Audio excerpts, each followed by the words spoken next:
어, 오늘부터는 디모데전서, 디모데후서, 디도서를 강해하도록 하겠습니다. 여러분, 이걸 목회서신이라고 하는데요. 사실 순서는 디모데전서, 그다음에 디도서, 그다음에 디모데후서 이런 순서대로 주일날 말씀을 나누고자 합니다. 오늘은 디모데전서를 보게 되는데요. 여러분, 신약 성경이 모두 몇 권이죠? 27권입니다. 그죠? 그 중에서 크게 논쟁의 여지가 없는 13권을 저술한 한 사람이 있습니다. 그 사람은 바울입니다. 바울이 쓴 성경은 모두 다 편지 형태예요. 그래서 그가 저술한 성경책을 우리는 바울이 썼다 해서 바울 서신, 바울 편지다 이렇게 말을 합니다. 바울 서신 13권을 다 기억하시는 분 계신가요? 네, 그렇게 어렵지는 않아요.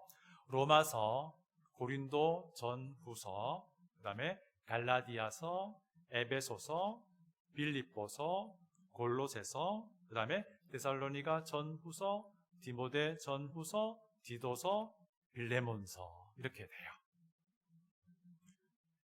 그런데 이 바울 서신을 쭉 연결해서 쭉 다 읽어보면요, 그 내용이 아주 한결같습니다. 그 내용이 무엇인가 하니 복음 전도예요. 복음 전도. 그리고 건강한 교회가 세워지기 위해서 본인이 하나님께로 받은 계시의 말씀을 가르치는 내용입니다. 그래서 이 바울 서신, 자기의 사역 초기에 쓰여졌던 바울 서신이나 그가 죽기 직전에 쓰여졌던 바울 서신이나 그 내용이 한결같습니다. 저는 이 한결같은 바울의 가르침과 변함없는 바울의 이 신앙의 태도가 정말 마음에 듭니다. 정말 안정적인 신앙의 모습, 안정적인 사역의 모습이 있었다라는 것이죠. 그리스도인으로서 우리의 신앙과 헌신과 사역이 변함없이 한결같기를 원합니다. 그리스도인으로서 우리의 삶과 우리의 생각과 우리의 마음이 항상 안정적이 되면 좋겠습니다. 저도 그런 사역자 되고 싶습니다. 여러분, 사도행전 아시죠? 사도행전은 교회가 처음 시작된 시점부터 복음이 전 세계로 전해지고 사람들이 구원받고 또 교회가 곳곳에 세워지는 교회가 세워지는 역사를 담고 있는데요. 그 중에서 바울 사도의 사역이 많은 비중을 차지합니다. 사도행전이 28장까지가 있는데 13장부터 마지막 28장까지가 바울 사도에 의한 사역의 기록입니다. 여러분, 바울 사도는 1차, 2차, 3차 전도 여행을 합니다. 그것이 사도행전에 기록이 되어 있습니다. 그래서 이 전도 여행을 통해서 소아시아 지역이라고 하는 지역하고요, 동유럽의 남부 지역하고요, 그리고 에게해라고 불리는 이 그리스 해안 지역을 따라서 복음을 전하고 교회를 세우고 교회가 교회되게 도와주는 그런 아주 귀한 사역을 했습니다. 그런데 이 사역하는 기간에 바울은요, 정말 죽을 위기를 많이 겪었습니다. 돌에 맞아 죽을 뻔한 적도 있고요, 매 맞아 죽을 뻔한 적도 있고요, 그리고 암살 당할 뻔하기도 하고요, 배가 부셔져 가지고 물에 빠져 죽을 위험도 겪었던 사람입니다. 그리고 이 힘들고 어려운 이 복음 전도 선교 여행 이 기간에 바울은 또 새롭게 시작된 교회들에게도 편지를 자꾸 보내요. 그 편지를 우리가 편의상 일반 서신이라고 부릅니다. 이게 어떤 편지냐면 갈라디아서, 데살로니가 전후서, 고린도 전후서, 로마서입니다. 어쨌든 그렇게 목숨을 막 걸고 사역한 바울에게 있어서 그 결과가 무엇이냐면요, 사도행전 마지막에 기록되어 있는 것처럼 로마에 압송되고 로마에서 2년간 감옥살이 하는 것이었습니다. 물론 가택연금 형태이긴 했지만 재판을 받으려고 준비하는 그런 기간이었습니다. 그리고 이때를 우리가 1차 투옥이라고 말해요. 그 말은 바울이 뒤에도 투옥당하는 일이 있다라는 말이겠죠. 이 1차 투옥 때에 바울은 그렇게 가택연금되어 있으면서도 또 편지 써요. 그 편지를 우리가 쉽게 옥중서신이라고 부릅니다. 감옥에서 썼다는 내용인 것이죠. 그게 뭐냐면 에베소서, 골로새서, 빌립보서, 빌레몬서예요. 이거 옥중서신 말하니까 한 2년 전에 우리 부흥회 때 오셨던 강사 목사님이 하신 말씀이 기억나요. 애골빌빌 기억나시죠? 감옥에 갇혀가지고 애고고 어쩌나 아이고 빌빌거리고 있는데 이렇게 해서 본인이 이 옥중서신을 외웠다는 거예요. 이렇게 외우란 말씀이 아니에요, 저는요. 어쨌든 애골빌빌이 생각이 납니다. 사도행전은요, 바울이 로마에서 가택연금되어 있는 장면, 감옥에 갇혀 있는 그 장면으로 끝이 납니다. 자, 그런데 이 사도행전의 저자는 누가인데요. 이 바울과 함께 동역했던 사람입니다. 이 누가는요, 이 가택연금 기간이 2년이었다라고 말해줘요. 이게 무슨 말일까요? 2년이 끝난 시점 이후도, 2년이 끝난 시점까지도 누가는 그것이 알고 있다는 거예요. 그 말은 또한 이 28장의 로마에서 바울의 투옥이 바울 사역의 끝이 아니라는 걸 우리에게 알려주는 겁니다. 그 뒤에 또 다른 사역이 이어진 거예요. 바울 서신이 총 13개라고 말씀드렸어요. 바울의 1, 2, 3차 선교 여행 중에 쓰여진 일반 서신이 6개고요. 1차 투옥 때 쓰여진 게 4개입니다. 그 총 10개잖아요. 그러면 3개가 남습니다. 이게 디모데전서, 디도서, 디모데후서예요. 뭔가 하니 바울 사도가요, 사도행전 28장 이후에도 풀려나서 전도 여행을 계속 했다는 거예요. 그때 쓰여진 편지가 디모데전서, 디도서, 디모데후서라고 합니다. 그래서 우리가 이것을 목회서신이라고 따로 이름을 붙이고 있습니다. 우리가 이제 목회서신을 말씀을 강론하려고 하는 건데요. 다시 말씀드립니다. 이건 뭐냐면요, 바울이 1차 투옥 뒤에도요, 풀려나서 쉬지 않고 또 전도 여행을 이어나갔다는 거예요. 그럼 생각해 보십시오. 만약에 여러분이 바울이라면 어떤 결정을 하셨을 것 같습니까? 목숨을 내걸고 이 복음 사역을 했는데 그 결과가 로마에서 2년간 투옥된 거잖아요. 이거 뭐 다른 사람에게 자랑할 것도 사실 못 되잖아요. 물론 믿는 이에게는 이것이 자랑이 될 수 있습니다. 자랑이 됩니다. 그러나 믿지 않는 이들, 세상에는 이게 자랑될 것이 사실 없어요. 어떤 생각을 할 것 같습니까? 어떤 결정을 할 것 같습니까? 계속해서 쉬지 않고 계속 복음 전도 사역을 할 수 있을까요? 제가 바울이라면 그렇지 않았을 것 같아요. 마음이 많이 상해가지고 에라이 모르겠다, 이제 됐다, 충분하다 이제는, 그리고 그냥 아무 생각 없이 쉬지 않았을까?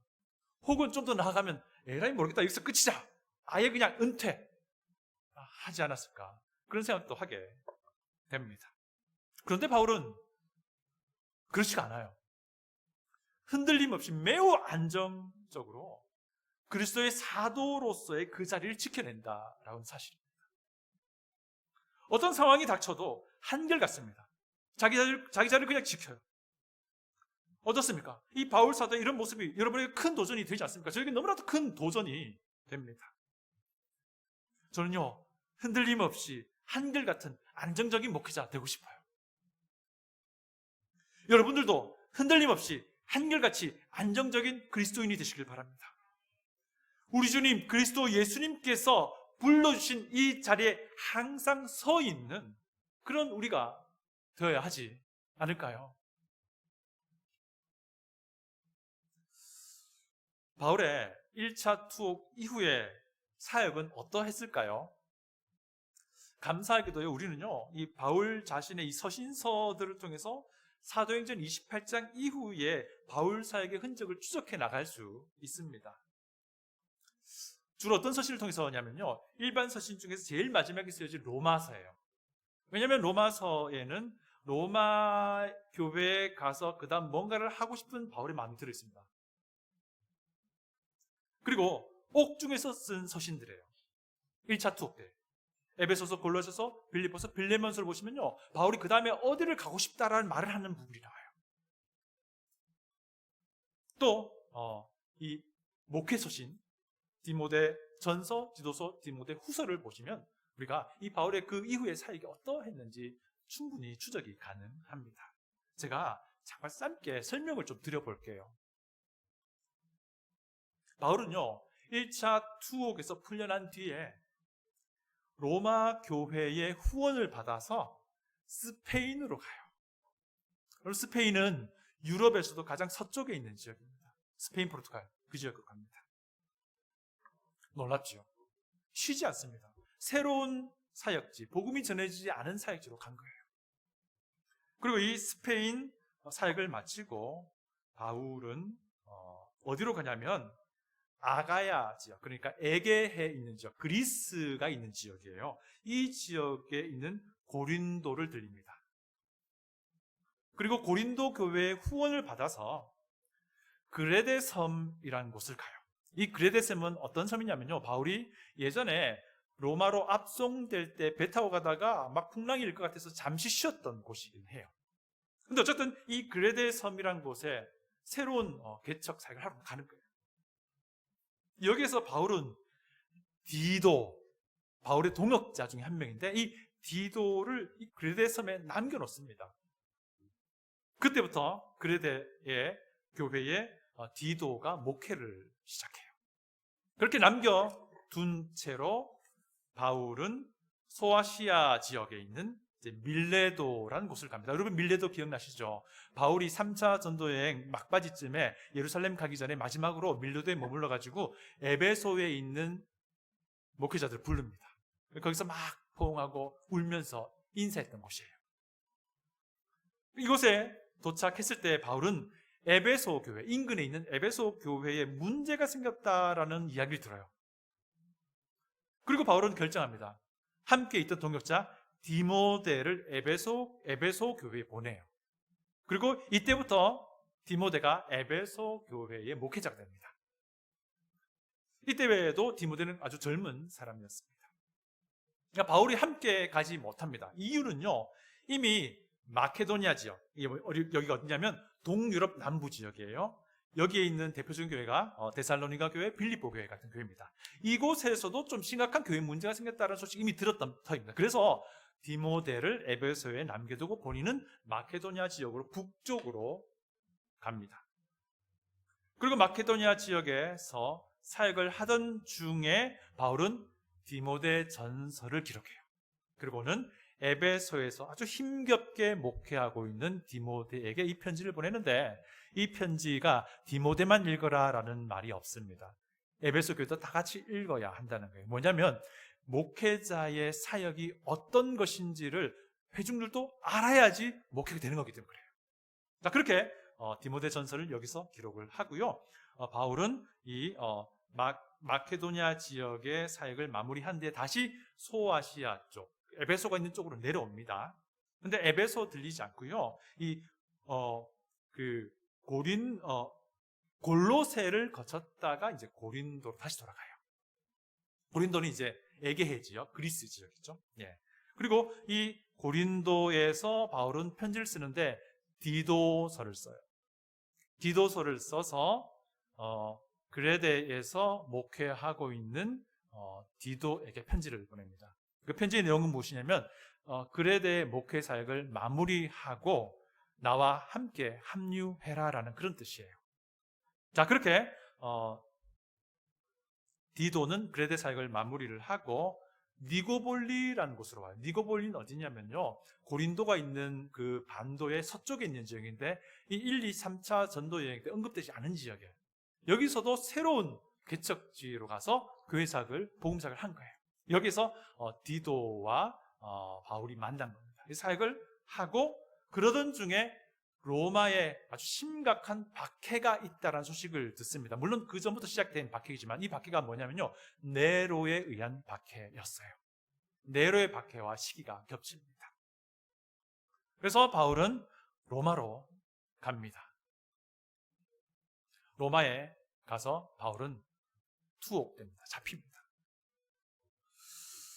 이번에 이 투옥을 이제 2차 투옥이라고 하는데요. 이번에 투옥은요, 가택연금이 아니었습니다.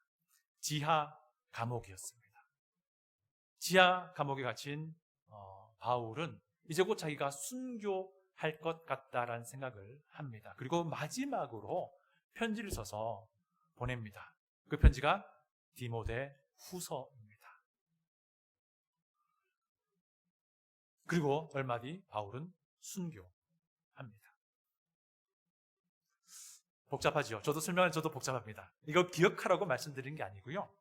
하나하나 다 기억하라는 게 아니고요. 제가 이렇게 장황하게 1차 투옥부터 바울의 순교까지의 바울 사역을 쭉 나열하며 설명드린 것은요, 바울 사도의 1차 투옥 이후의 사역도 1차 투옥 이전의 1, 2, 3차 선교 사역과 못지않게 열정적이고 변함없고 헌신적인 사역이었다라는 것입니다. 그 바울의 헌신과 바울의 안정적인 그런 모습과 바울의 흔들리지 않고 변함없는 그 모습의 흔적을 우리가 한번 쫓아가보자라는 그런 의미였습니다. 바울은요, 자기에게 주어진 사명을 진짜 변함없이 잘 감당합니다. 끝까지. 바울의 사역을 보면요, 불안함 이런 거 없어요. 너무 안정적입니다. 그것은 바울의 안정적인 신앙에서부터 시작됐다고 저는 믿습니다. 그것은요, 바울의 매우 안정적인 마음과 그 생각 안에서부터 시작되었다라고 저는 생각합니다. 바울의 사역은 아주 스테이블한 사역이었습니다. 감정과 마음에 따라 동요되는 사역이 아니고요, 하나님을 향한 그 신앙에서부터 시작된 그런 사역이었던 것입니다. 그래서 이런 질문을 하게 됩니다. 그렇다면 과연 흔들리지 않고 안정적인 자리를 매일 잘 지켜나가는 그 바울의 사역의 비밀이 무엇일까라는 고민을 하게 됩니다. 물론 이 비결에는 여러 가지가 있을 것입니다만, 오늘 저는요, 디모데 전서의 인사말 그 짧은 한마디를 통해서 그 답을 찾아보고자 하는 겁니다. 1차 투옥 후에 변치 않는 마음으로 소명의 자리를 지키고 바쁘게 사역을 이어가던 중에 옥중 서신 이후에는 처음으로 이제 편지를 쓴 것이 바로 디모데 전서예요. 그간의 그의 신앙의 모습이 또 더해지겠지요. 이 서신의 인사말에 바울의 신앙이 완전히 잘 드러납니다. 저는 감히 이 신앙이 바울로 하여금 스테이블한 사람이 되게 했다고 믿습니다. 여기에 나타난 이 신앙이 바울로 하여금 스테이블한 사역을 감당하게 했다라고 생각해요. 그건 다름 아닌 하나님이 규정해 주시는 자신에 대한 정체성에 대한 바울의 확신이었어요. 자기가 스스로 규정하는 자기 자신에 대한 정체성이 아니고요, 하나님이 규정하시는 나에 대한 정체성, 그것에 대한 확신이었던 겁니다. 이것이 확실해지면요, 우리는 동요하지 않습니다. 그리고 우리가 서 있어야 할 자리에 항상 서 있는 사람이 될 것입니다. 과연 그것이 무엇인가? 첫 번째는요, 바울은요, 자기가 하나님께 구원받은 존재라는 정체성을 확실히 갖고 있었습니다. 이건 뭐 가장 기본이라고 생각할 수 있잖아요. 근데 이 기본이 빵꾸 나면요, 다 빵꾸 나는 겁니다. 우리 다 같이 1절 한번 읽어봅니다. 1절입니다. 시작. 우리 구주 하나님과 우리의 소망이신 그리스도 예수의 명령을 따라 그리스도 예수의 사도된 바울은 우리 구주 하나님과 우리의 소망이신 그리스도 예수라고 말합니다. 이 구절은요, 두 가지를 우리가 알려줍니다. 구주 하나님과 소망 그리스도이신데요, 뭐냐면요, 여기서 구주라고 번역한 그리스도는 구원자라는 의미예요. 이게 무슨 말입니까? 구원을 계획하신 아버지 하나님과 그 구원 계획을 실행하신 아들 하나님 예수 그리스도, 우리의 소망 되신 예수 그리스도를 말하는 겁니다. 여기에 대한 확실한 믿음이, 확고함이 바울에게 있었다라는 것입니다. 여러분 참고로요, 디모데 후서 1장 1절의 인사말에도 이와 같은 내용이 담겨 있습니다. 그리스도 예수 안에 있는 생명의 약속대로 그리스도 예수 안에 있는 생명, 그리스도 예수를 구주로 믿는 믿음 안에 주어지는 구원의 이 생명, 구원의 은혜를 말하고 있는 거예요. 여러분, 여기 앉아있는 우리 모두가요, 하나님의 구원의 은혜가 무엇인지 제대로 알아야 됩니다. 바울은요, 이 11절, 우리 본문 디모데전서 1장 11절에서 이것을 계속해서 이야기합니다. 복되신 하나님의 영광의 복음이라는 용어를 씁니다.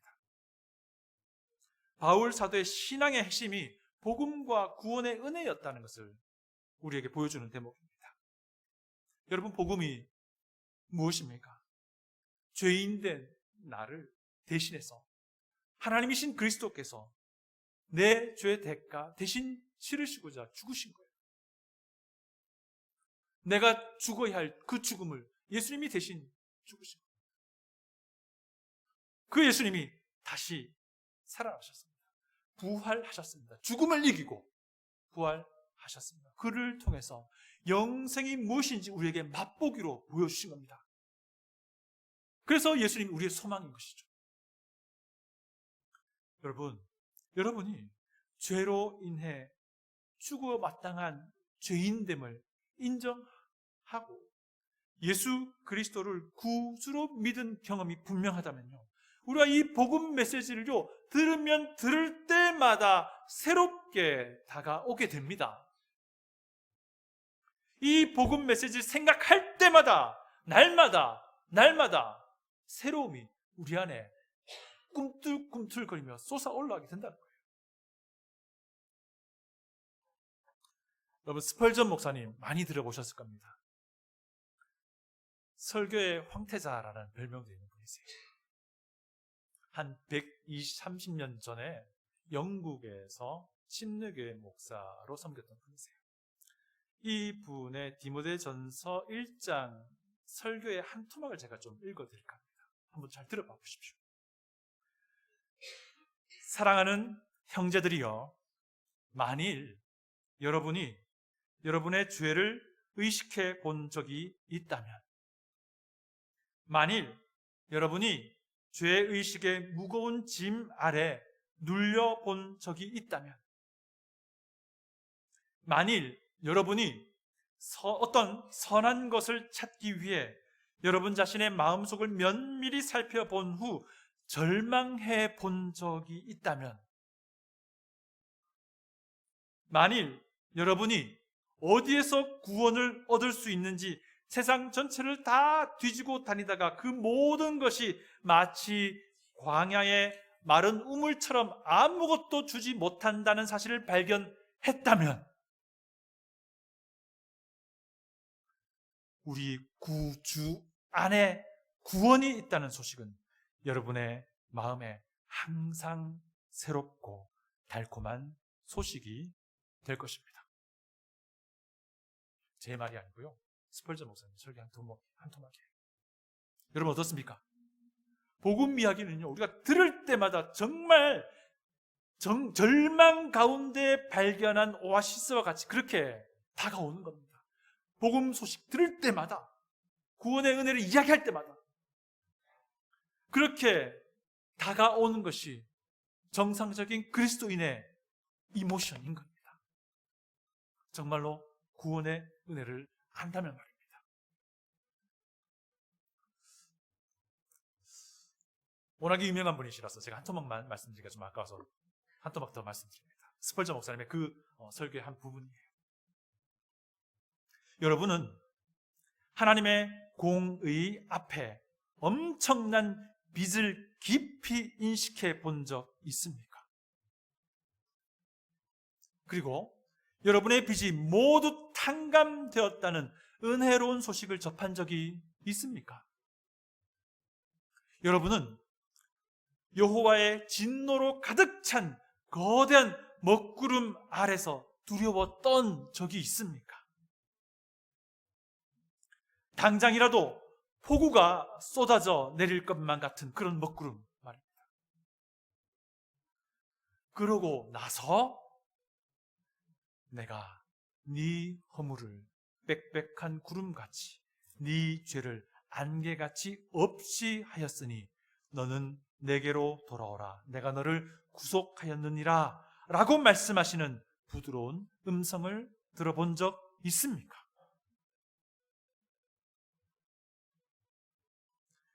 여러분은 모든 죄 사함 받고 두려움 없이 하나님 앞에 서며 사랑하는 자녀로 받아들여지며 그리스도의 의로 덧입혀지는 것을 압니까? 만일 그렇다면 여러분에게 복음은 정말로 좋은 것입니다. 여러분 어떻습니까? 스펄전의 이 설교, 이 두 토막이 여러분의 마음에서부터 우러나는 간증이 되십니까? 공감이 되십니까? 그렇다면 구원의 은혜가 무엇인지 제대로 아는 사람입니다. 혹 난 공감이 안 돼요 라고 하시는 분이 있습니까? 그냥 가지 마시고요. 오늘 옆에 이 스펄전의 두 토막 설교를 공감하는 사람에게 물어보십시오. 봐봐, 나는 사실 잘 모르겠어. 잘 공감이 안 돼. 어떻게 해야 될 것 같아? 나 좀 도와줘. 라고 부탁을 하십시오. 그리고 여러분의 목사를 찾아와서 그렇게 물어봐 주십시오. 여러분의 목사는 이 문제에 대한 답을 찾도록 도와주는 사람이에요. 여러분, 하나님이 계획하셨고 예수께서 실행하신 이 영광의 복음이 무엇인지 안다면, 그리고 이 예수님을 내 구주로 믿는 믿음으로 살아가길 원한다면 복음 생각할 때마다요 새로운 기쁨이 올라오는 겁니다. 새로운 감사가 또 올라오는 겁니다. 새로운 은혜로 계속해서 채워지는 겁니다. 그리고 이 채워진 은혜가 여기서만 끝나지 않고 계속 흘러 넘치게 되는 거예요. 그렇다면요, 정말 그렇다면 우리의 마음이 흔들리지 않아요. 우리의 신앙이 동요됨이 없는 겁니다. 복음을 생각할 때마다 우리의 신앙은 더 견고해질 것이기 때문입니다. 우리의 마음은 안정적이 될 겁니다. 구원의 은혜 생각할 때마다 우리는요, 우리가 있어야 할 그 자리에 계속 서 있게 될 것입니다. 이 놀라운 구원의 은혜를 주신 주님이 내게 허락하신 자리이기 때문입니다. 두 번째, 바울은요, 하나님의 명령으로 자기가 사도가 되었다라는 정체성을 확신합니다. 한 번 더 같이 1절을 읽습니다. 우리 구주 하나님과 우리의 소망이신 그리스도 예수의 명령을 따라 그리스도 예수의 사도 된 바울은, 명령을 따라 아버지 하나님의 명령, 아들 하나님의 명령, 구원을 계획하신 아버지 하나님의 명령, 그 구원의 계획을 실행하신 우리 구주 예수님의 명령, 그 명령에 따라 자신에게 사도라는 직임이 주어졌다라는 거예요. 자기의 사도 직분이 어디에서부터 왔는지를 분명히 알고 있는 겁니다. 복음 전도, 교회 기초 세우기 사역, 이 사역을 누가 자기에게 배분해 주셨는지를 알았다는 사실이에요. 자기 스스로 사도의 일을 하겠다라고 정한 것이 아니란 소리예요. 자신을 구원하신 하나님의 명령이었다라고 바울은 알고 있습니다. 구원의 기쁨, 은혜를 베푸신 하나님이 자기에게 그리스도인으로서의 삶을 살게 하시고 사도의 사역을 배분해 주셨다라고 바울은 분명하게 알고 있는 겁니다. 그러니까 바울 사도에게 사도로서의 사역에 주저함이 있을 수 없는 겁니다. 그러니까 바울에게 복음 사역이 늘 한결 같은 것입니다. 만약에 있잖아요, 제가 여러분이 뭔가 이 사역을 좋아하기 때문에 내가 이 사역을 하는 것이라면요, 언제라도 나라는 조건이 달라지면 이 사역도 달라지게 되어 있습니다. 만약에 내가 이 교회를 좋아하고 교회 와보니 인상이 좋아, 내가 이 교회를 그래서 내가 선택하고 이 교회에 내가 좋아하니까 출석하는 그것이라면요, 나라는 조건이 달라지면 언제라도 이 교회는 남의 교회가 되는 겁니다. 그렇지만 내가 이 사역을 정말 좋아합니다. 그럼에도 불구하고 이 사역을 내게 주신 분이 나를 사랑하여 나를 구원하시기 위해 구원 계획을 실행하신 바로 그 하나님 예수 그리스도시라면 이 사역은 나의 어떠함과는 무관하게 되는 겁니다. 이 사역은 예수 그리스도라는 조건과만 상관이 있게 되는 것이죠. 내가 비록 이 생수교회 너무 좋아, 기뻐, 내가 좋아하는 사람도 있어, 그래서 출석하지만 그럼에도 불구하고 생수교회를 나에게 허락하신 분이 나를 사랑하여 구원계획을 세우신 내 하나님이시라면요, 이 교회는 나라는 조건과는 무관한 거예요. 오로지 변치 않고 완전하신 거룩하신 하나님이라는 조건과 상관이 있게 되는 겁니다. 여기에 하나님의 주권과 하나님의 섭리를 연결해 보십시오. 여러분이 현재 서 있는 곳은 하나님이 허락하신 곳이 됩니다. 그리고 그곳에서 하나님은요, 여러분의 삶을 통해서 하나님 자신의 계획을 이루어 나가시는 수단이 됩니다. 여러분이 서 있는 곳을 한번 생각해 보세요. 여러분의 배우자는 하나님이 허락하신 사람이에요. 여러분의 자녀 역시 하나님이 허락하신 사람들입니다. 여러분 옆집, 뒷집, 앞집, 이웃들 생각해 보세요. 그들 역시 하나님이 여러분에게 안배해 주신 사람들이라는 거예요. 여러분의 일터를 생각해 보십시오. 그건 역시 하나님께서 여러분들에게 배분해 주신 겁니다. 여러분이 교회에서 맡고 있는 그 위치, 하나님이 배분해 주신 것입니다. 여러분이 예수 그리스도를 구주로 믿고 구원받아 그리스도인으로 살아가는 그 삶 자체가 하나님이 여러분에게 명령한 자리라는 것입니다. 그 자리는요, 바울에게 사도의 직분과 같은 것이란 말이죠. 그렇다면 우리는요, 가정에서 남편으로, 아내로, 자녀로, 또는 부모로 정말 안정적으로 우리에게 주어진 사역을 감당해 나가야 되는 겁니다. 나를 사랑하시고 하나님의 명령으로, 나를 사랑하신 하나님의 그 명령으로 주어진 것이기 때문이죠. 일터에서 사장으로, 일터에서 일꾼으로 안정적으로 변함없이 하나님께 하듯 일하는 겁니다. 나를 구원하기 위해 기꺼이 자신의 생명까지 내어주신 예수님의 명령으로 주어진 자리이기 때문입니다.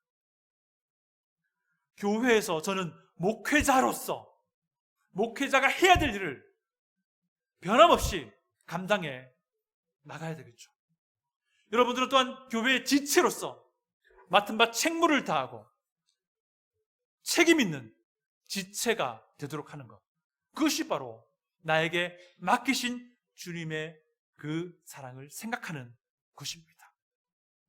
우리는 또 교회에서 다양한 모양으로 여러 가지 직임과 사역을 감당합니다. 이건 역시 하나님께서 나에게 배분해 주신 사역과 일이기 때문에, 은혜이기 때문에, 봉사이기 때문에 이것을 변함없이 감당해 나가는 것입니다. 나를 사랑하시는 거룩하신 하나님의 명령으로 주어진 것이기 때문입니다. 그래서 서로가 서로에게 안정감 있는 그리스도인의 모습으로 다가가는 것이 우리가 해야 될 일인 것입니다. 왜 그렇습니까? 이것은요, 내가 좋아해서만 하는 일이 아니기 때문이에요. 내가 좋아해서만 맡은 직임이 아니기 때문에 그렇습니다. 내가 좋아하지만 그리스도께서 주신 일임을 믿기 때문에 우리의 맡은 자리를 지키는 겁니다. 더 나아가 우리의 모든 삶에서 우리의 생각, 우리의 말, 우리의 행동, 우리의 태도, 우리의 신앙이 변함없이 우리의 소망이신 그리스도를 드러내도록 하는 겁니다. 변함없이, 흔들림 없이, 안정적으로 그렇게 우리가 가야 할 그 길에 서서 걸어가는 겁니다. 사랑하는 여러분, 바울 사도의 변함없이 안정적인 신앙과 삶과 사역을 우리가 살펴봤습니다. 마음 상할 수밖에 없는 로마에서 2년간 감옥살이였지만 지난 수년간 목숨을 내 걸고 사역했던, 헌신했던, 섬겼던 그 결과가 로마에서 2년간 감옥살이였지만 바울은요, 감옥에서 풀려난 뒤에 주저하지 않습니다. 그는요, 내면에 동요함이 없어요. 새로운 전도 사역지를 향해 나아갑니다. 그리고 기존의 사역지에서 세워졌던 교회가 어려움이 있다라고 하면 발벗고 나아갑니다. 그리고 정말 부지런히 주님이 부르실 그 날까지 바울은 정말 동요 없이, 흔들림 없이, 변함없이 매우 안정적으로 주님이 부르신 이 자리를 지키고 있다는 사실입니다. 그의 안정적인 삶은요, 그의 신앙에서 나온 거예요. 하나님이 보시기에 자기 자신에 대한 정체성을 스스로 아는 거예요. 그것이 바울의 신앙이었습니다. 예수 그리스도의 복음의 영광이 무엇인지 제대로 알아야 됩니다. 계속해서 기억해야 합니다. 서로 그걸 나누어야 됩니다. 복음 소식 들을 때마다 새로운 감격이, 새로운 은혜가 넘치기 때문입니다. 우리는요, 현재 우리가 있는 자리가 나를 구원하기 위해 십자가의 구원 사역을 실행하신 예수 그리스도께서 안배하시고 배분하시고 맡기신 명령에 의한 것임을 알아야 됩니다. 그렇다면 우리는요, 동요 없이, 흔들림 없이 우리에게 주신 자리 위에 계속 서 있게 될 것입니다. 이런 교회 될 수 있기를 축복합니다. 다시 기도하겠습니다.